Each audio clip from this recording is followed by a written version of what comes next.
Hello friends, talkative English ढूंढने का channel में आप सभी का स्वागत है। और आज की इस वीडियो में हम पढ़ने वाले हैं नेशनल साइंस डे के बारे में, राष्ट्रीय विज्ञान दिवस के बारे में। वीडियो को एंड तक देखिए, वीडियो को बीच में स्किप मत कीजिए।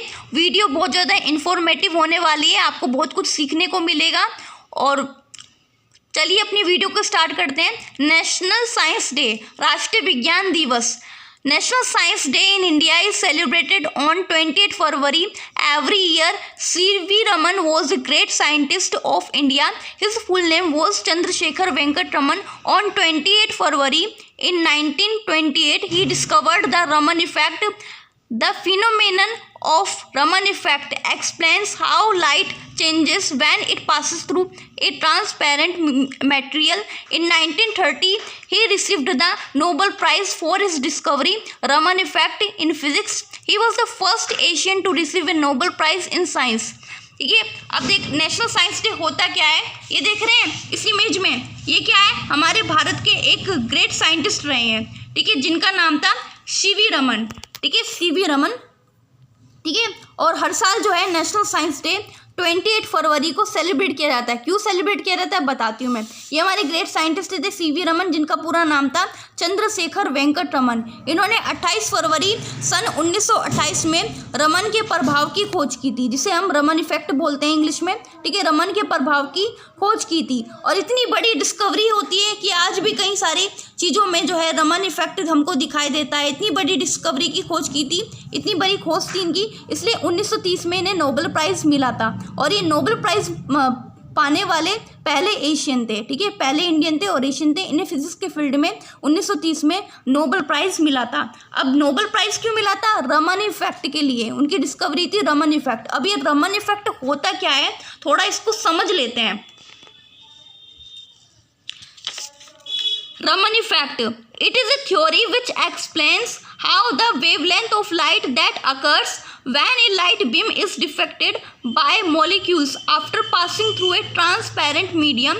This phenomenon explains how the wavelength of this scattered rays is different from incident rays. अब रमन इफेक्ट होता क्या है, चले देख लेते हैं। देखो, ये जो रमन इफेक्ट होता है, इसमें देख लें आप, ये क्या है, ये एक लाइट है, वाइट कलर की लाइट है, एक किरण है। ये एक क्या है, ये ट्रांसपेरेंट मटेरियल है। ट्रांसपेरेंट मटेरियल को हिंदी में क्या बोलते हैं?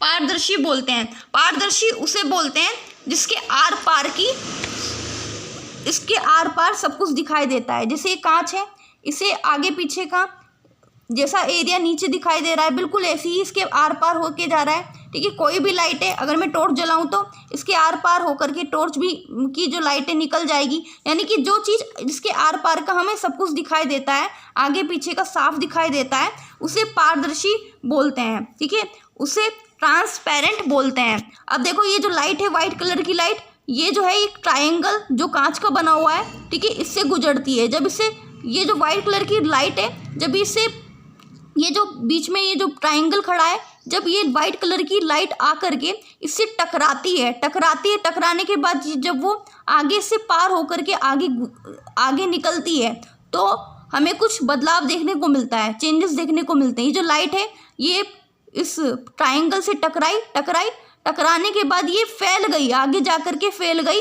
और इसके कलर क्या था? वाइट था, और ये अलग अलग कलर में चेंजेस हो गई। ठीक है, रेड में, येलो में, ग्रीन में, ब्लू में और पर्पल में। अब रमन इफेक्ट को आप अच्छे समझ में, जब कोई लाइट जो है आती है और वे किसी ट्रांसपेरेंट मीडियम से, मटेरियल से टकराती है, टकराने के बाद वे फैल जाती है। ठीक है, स्कैटर्ड हो जाती है और ये कलरफुल हो जाती है। ठीक है, अलग अलग कलर में चेंजेस हो जाती है, जिसको ही रमन इफेक्ट बोलते हैं। वो आप जब बारिश के दिनों में, आप बारिश होने के बाद फिर रेनबो निकलता है, इंद्रधनुष निकलता है, तो उसमें भी हम रमन इफेक्ट को देख सकते हैं।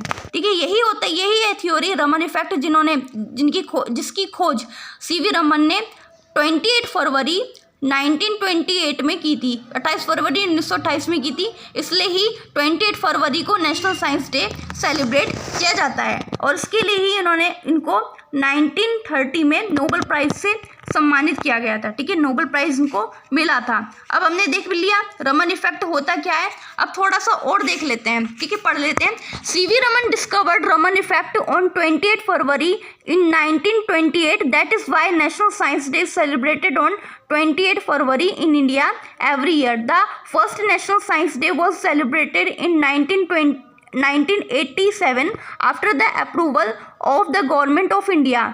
ठीक है, अब देखो सीवी रमन ने 28 फरवरी 1928 में जो है रमन इफेक्ट की खोज की थी, इसलिए जो है नेशनल साइंस डे को 28 फरवरी में सेलिब्रेट किया जाता है। राष्ट्रीय विज्ञान दिवस को 28 फरवरी के दिन भारत में मनाया जाता है। लेकिन ये जो है इसके फर्स्ट जो है नेशनल साइंस डे यानी पहला राष्ट्रीय विज्ञान दिवस कब मनाया गया था? 1987 में, ठीक है, 1987 में। क्यों?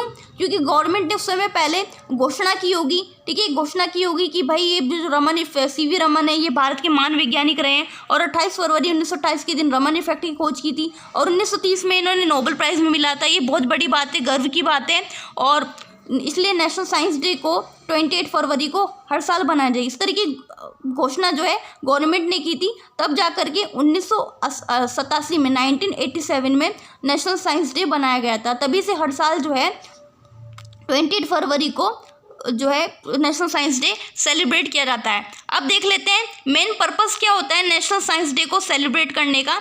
The main purpose of celebrating national science day is to inspire new experiments in the field of science and to create awareness about the benefits of science, and in schools, colleges, National Science Day is celebrated to tell the importance of various scientific inventions in daily life and to encourage children to choose science as their career.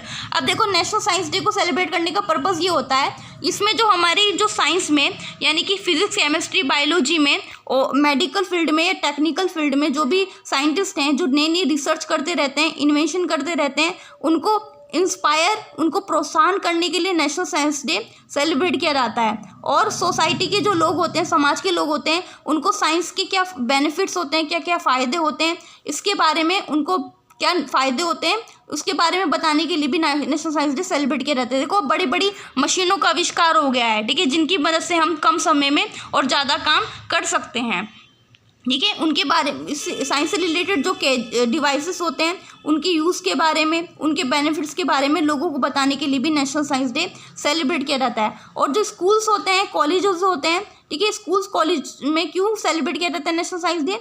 इसलिए celebrate किया जाता है जो various scientific inventions हैं बच्चों को उसके बारे में बताया जाना चाहिए, किस तरह से मतलब किसी चीज़ का आविष्कार हुआ, कैसे किया साइंटिस्ट में, या फिर जो महान साइंटिस्ट रहे हैं, ठीक है, उनकी स्टोरीज़, उनकी बायोग्राफी, या फिर उनसे जो भी उनके इन्वेंशंस के बारे में बता करके उनको बहुत कुछ सिखाने के लिए जो है नेशनल साइंस डे सेलिब्रेट किया जाता है स्कूल कॉलेजेस में।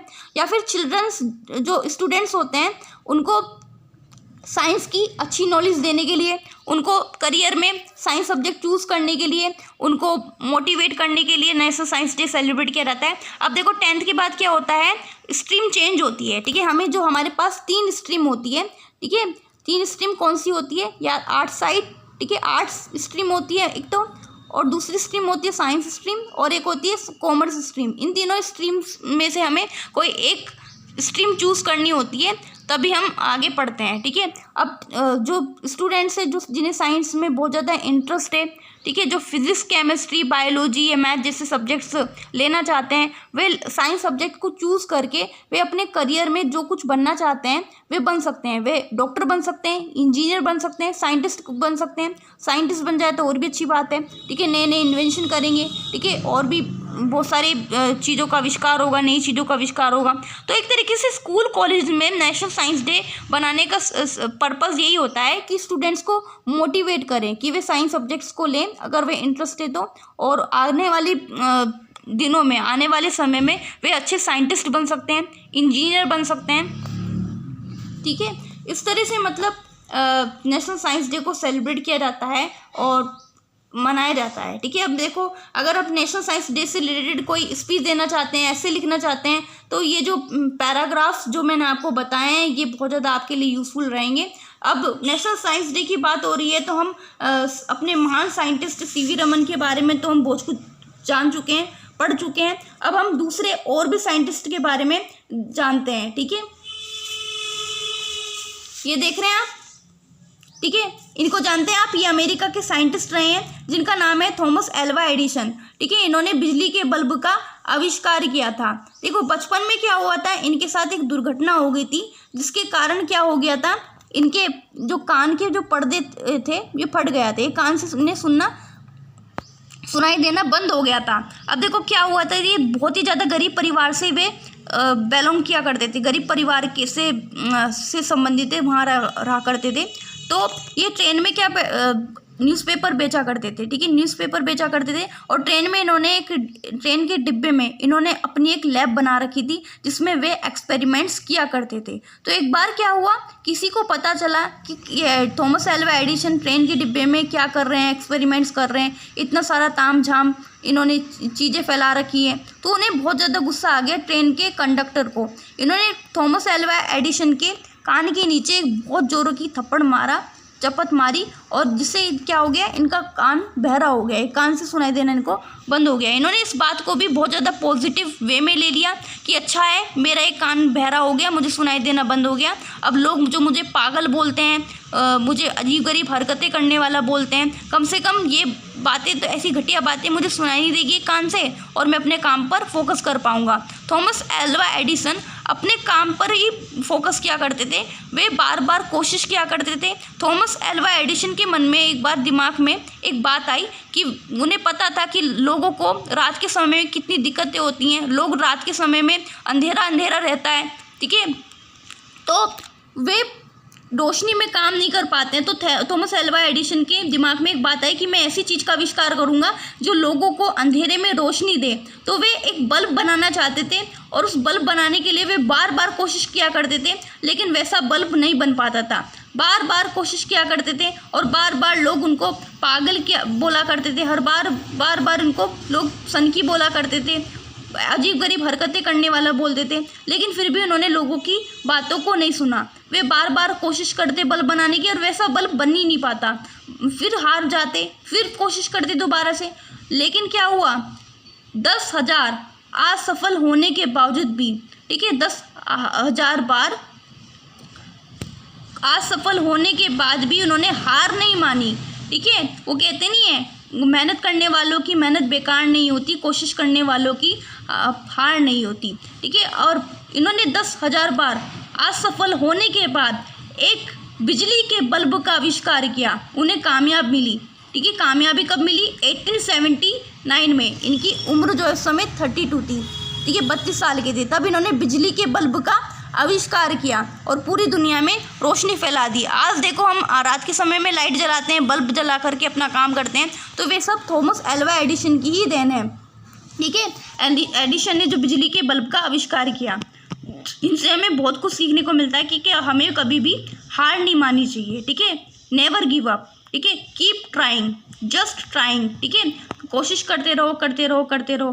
ठीक है, keep trying, never give up. ठीक है, ये सब कुछ सीखने को मिलता है हमें थॉमस एल्वा एडिसन के बारे में।